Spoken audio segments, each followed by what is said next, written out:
former First Lady. We're hoping, and we're going to work hard for you and your husband to get him in the Senate. Mrs. George Allen Susan. Thank you so much. Thank you. Hello, everybody. It's so good to be here. Nancy, you do a beautiful job, and it's so wonderful to be welcomed by you, and you all are lucky to have such an active, good president who gets home from vacation and gets right to work. I love that. I am so thrilled to finally be here. I know I've seen many of you throughout the years, either with political activities or traveling around, and it's just a treat to be here. It has been a long day for me. George and I have lived in Mount Vernon, Virginia, right in the eastern part of Fairfax on the Potomac River, where I kayak, and I don't swim in the water, but I do kayak there. And I had to get a child off to field hockey tryouts early this morning, so we were up at 5, and then got her there and drove down with Lindsay. So if I look tired, that's why. I make up for it by moving around and stretching and all that, and I'll advise you guys to lift your toes towards your knees and build up your kneecaps. That's better for us as we age. So keep working out. You know, when we lived in the governor's mansion, our children were so young. They were 3 and 5 when George ran in '93. Trixie would remember being on the trail with us then. But Trixie, you would know those kids kept us honest.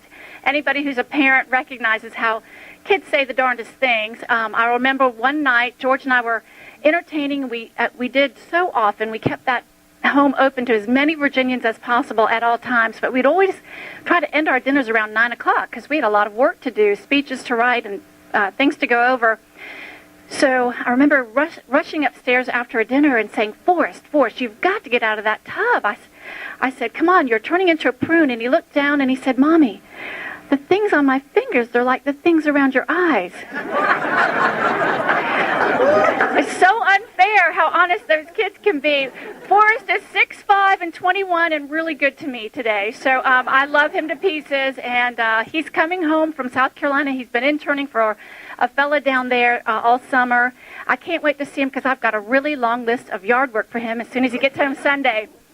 As you might imagine, George and I are spending each and every day jumping out and running across every corner of the Commonwealth. We have about 91 days left to make sure that we have as many people on this team to have a great American comeback that we really, really believe in. I know that for all of you, time is very precious. Of all the things in life that you wish you could have more of, it's time. And so your time today at this luncheon, your time spent talking to your friends and neighbors about candidates who are running, your time that you've spent talking and helping get Delegate Poindexter elected, so very valuable, so very valuable. We are also grateful for your time. We know how much, how little there is of it and how much you have given to the party and to the candidates. So first of all, thank you. I will tell you that George and I do believe that our country is at a real crossroads. You wouldn't be here if you didn't believe that too. A couple of years ago when Tyler graduated from JMU and we saw her get into that job search, you're so excited that your child is launching to that new portion of their life. But then we saw this huge struggle of her and her friends all wondering, where are the jobs? Where are we going to work? Where can we go? And George just said, something is not right. And we saw the spending in Washington continue to go. By the way, you know, when he left the Senate in 2006, the unemployment rate across the country was 4.4%. We forget that. We've talked about how bad things have gotten in the last several years with spending, and it has exponentially grown and just gone so out of hand. But we forget that really unemployment was nowhere near, it's less than half of what it has been the last several years. So not only do we have this huge debt, we have unemployment numbers very, very high, and in certain parts of Virginia in the double digits, 15, 17% down in Martinsville, Virginia, just to name one spot. We see people hurting. And George said, this is not America, the America we know and love. This is not the America where our dream of a little ingenuity, a little hard work can accomplish anything. And he said, I've got to get back in there. He said, I know what we can do. He said, I think we might have 2 years to save our country. 2, before we go completely over the brink. So he's working really, really hard. And what I love in him is what I saw in him in '93. Trixie, you would remember this too. Nobody gave him a shot when he ran for governor. But he just knew there were issues that had to be done, issues that had to be taken care of. And he knew if he worked his fingers to the bone, he could accomplish it and walk away and say, I've done my part.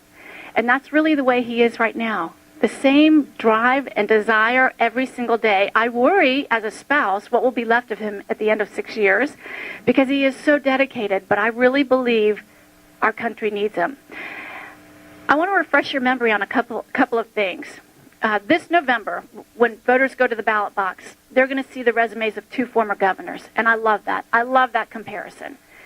Many of you would remember that George ran on this big agenda, abolishing parole, truth in sentencing, welfare reform, which is being talked about because this administration is allowing now anybody almost to enter welfare. I heard that in the Farm Bill, Goodlatte was talking about the Farm Bill where they said if you receive a mailing asking you if you want to receive welfare, you can sign up for welfare. What is our country coming to? George worked on workfare as an idea as a legislator. Actually, it was taken from him by a Democrat legislator who said the Republicans are in such a minority, it'll never pass with your name. Send it over to me and I'll introduce it under a Democrat's name and it'll pass. And it did. But when George became governor, it passed statewide because he believed in the work ethic and the pride that brings to every citizen. So George had this huge agenda when he ran for governor in 1993. I love being able to compare his accomplishments with that of the fellow he's running against in November. If you want to talk about the jobs, the economy, and energy, the big issues right now for this Senate race, the issues that are so important for our country and getting our economic engine going again, remember this simple little fact. Under George's term as governor, he helped to bring in over 300,000 net new private sector jobs. When the other fellow was governor, Virginia lost 100,000 jobs.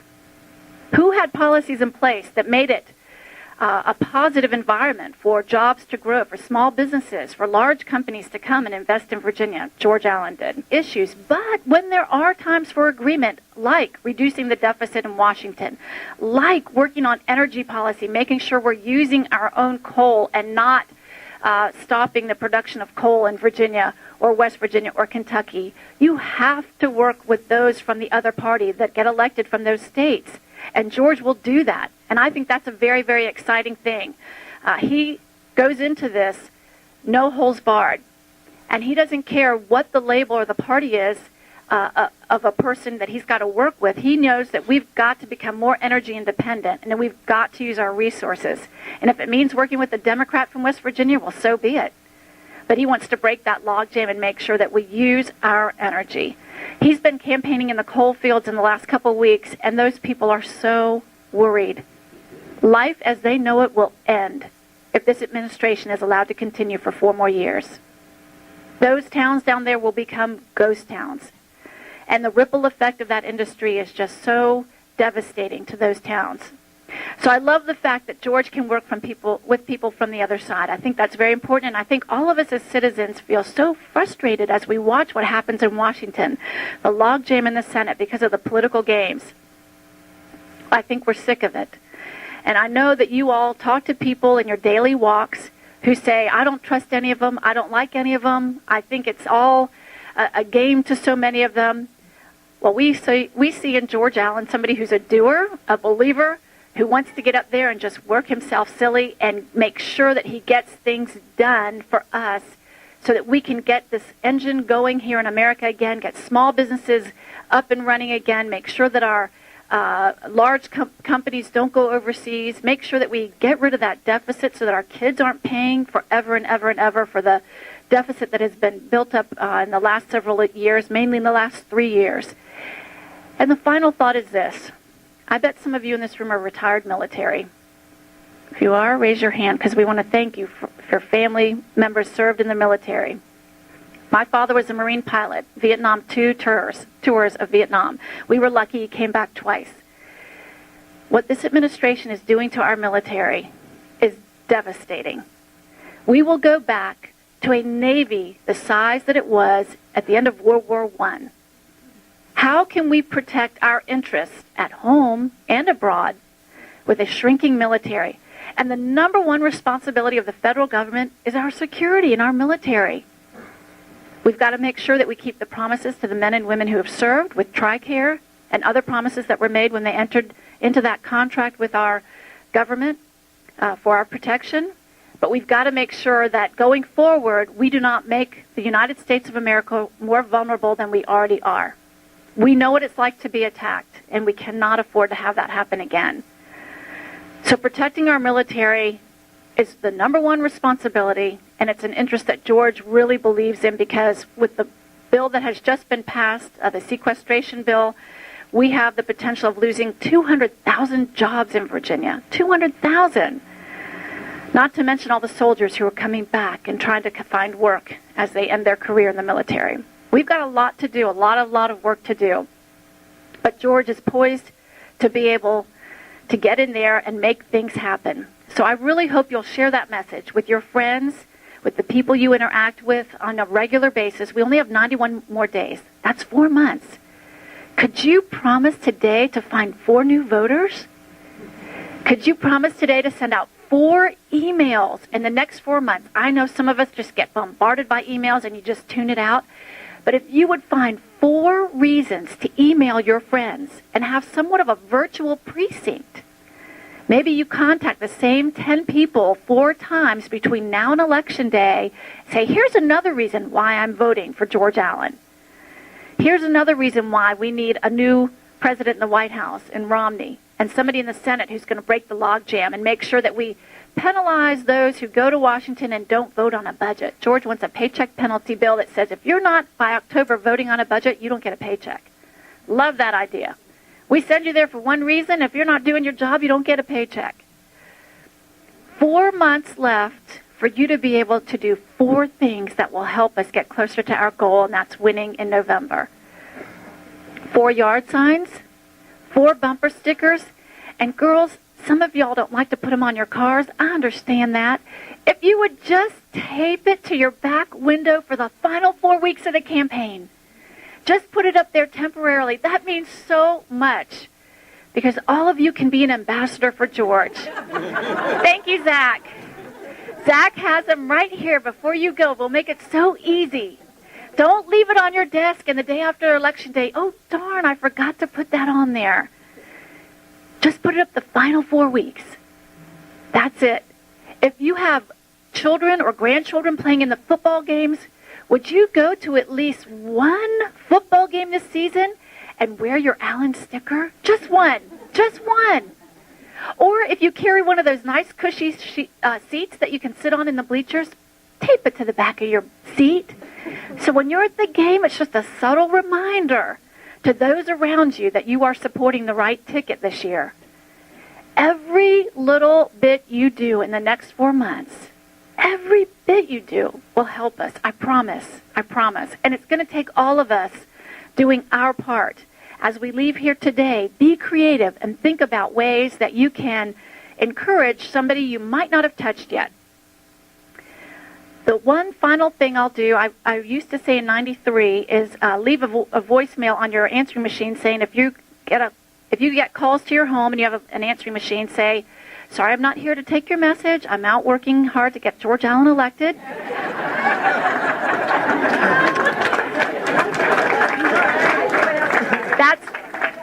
That's a good one. Trixie changes her cell phone every year. Good girl. Put that on your cell phone, but also on your emails.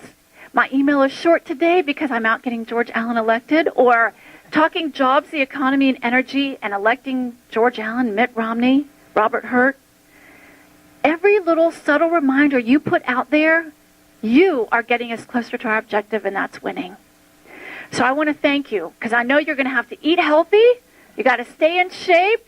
We've got a lot of work to do in the next 91 days, but I know we're going to do it. Too much is at stake. For our children, for our grandchildren, we look at them and we say, gosh, are you going to have an America better than the one we inherited? We want to be able to say yes, and that we did our part. So thank you, thank you, thank you. George and I want to be able to see you many times between now and Election Day. We hope we do. Please come and join us when we are in your area. But for every day that you're out there working for us and we don't see you, know that we wake up in Mount Vernon saying, thank you, God, for all the people who are working for our cause. Our country needs you. Thank you. Vote George Allen and get that message out there. Love being with y'all. Thanks.